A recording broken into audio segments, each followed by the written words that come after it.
The past year has seen a spike in the number of baby boomers opting to travel overseas to undergo surgery. Dr. Ralph Bright, cosmetic physician at Macquarie Cosmetic Medicine, says baby boomers are now choosing to change their lives. For many of these people, it is something that they have perceived to be less than desirable for many, many years. And they've just hidden this particular aspect, like they always wear trousers, never wear a skirt.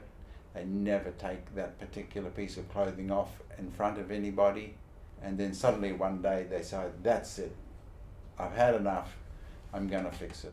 Whilst it's hard to put an exact amount on the cosmetic surgery tourism industry, it's predicted some $850 million will be spent on cosmetic surgery by Australians this year alone, and the baby boomers will make up a whopping third of this total spend. Amid a 3-year study into this phenomenon, Dr. Meredith Jones from the University of Technology, Sydney, says cosmetic surgery tourism is popular because it can combine cheaper surgery with a holiday.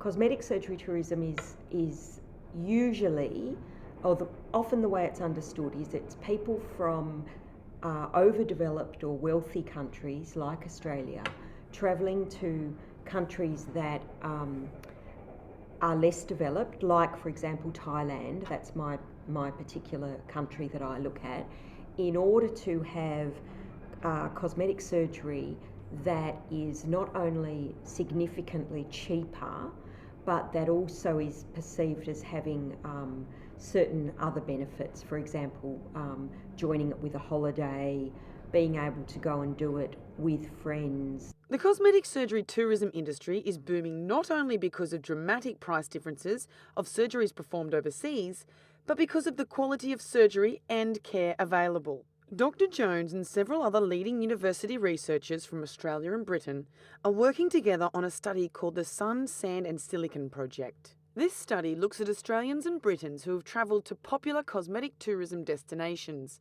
and documents their all-round experience in a bid to get a complete understanding of the entire cosmetic surgery tourism process. This wasn't how the project began. We didn't think it would have this outcome. But one of the things we are going to probably end up doing is debunking some of the myths around cosmetic surgery tourism. So actually saying, in some of our reports and articles, actually, what we've seen, it's not really any more dangerous than having cosmetic surgery at home. With over 50 Australians a month crossing the seas to undergo cosmetic surgery tourism, Dr. Jones says it's more than just a trend. It's probably more than a trend. It's probably more of a movement. Even though the perceptions of cosmetic surgery tourism is dramatically transforming, Dr. Ralph Bright says cosmetic surgery tourism still has some pitfalls. It hasn't totally transformed yet.